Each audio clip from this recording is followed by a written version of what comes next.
今一开始，咱来关心警察专科学校是逼出纪律出问题。这是一个19岁学生中手休假，涉嫌食毒佮性交易，控抓到，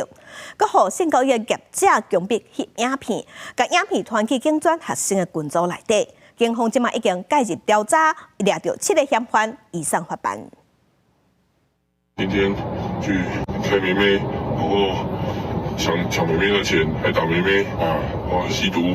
一个19岁姓顾的警专生，去向强迫讲出伊开钱做性交易，还佫有食毒的代志，翕做影片，了后传去li警专生的群组。因为伊性交易了后，想要把钱偷摕转来，错去互对方发现，结果去互性交易的业者拍，这个警专生趁机会逃走，走去到街仔路，要是去互抓到，被伊就爱翕自闭的影片，而且甲伊讨7万2，了后甲伊带去桃园的旧山。警方接到线报抓人，甲7个嫌犯拢总逮捕到案。本分局于今17日凌晨5时许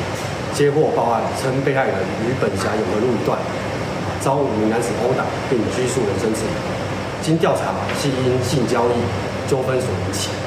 本案已报请新北地检指挥，目前依妨碍自由、伤害等案共拘提7名犯嫌到案。针对这个案件，警专回应讲会配合调查，若这个学生无顾学校的规范，甲团队的业务行为有偏差，会照校规改处上当，开除学籍的处分。记者综合报道。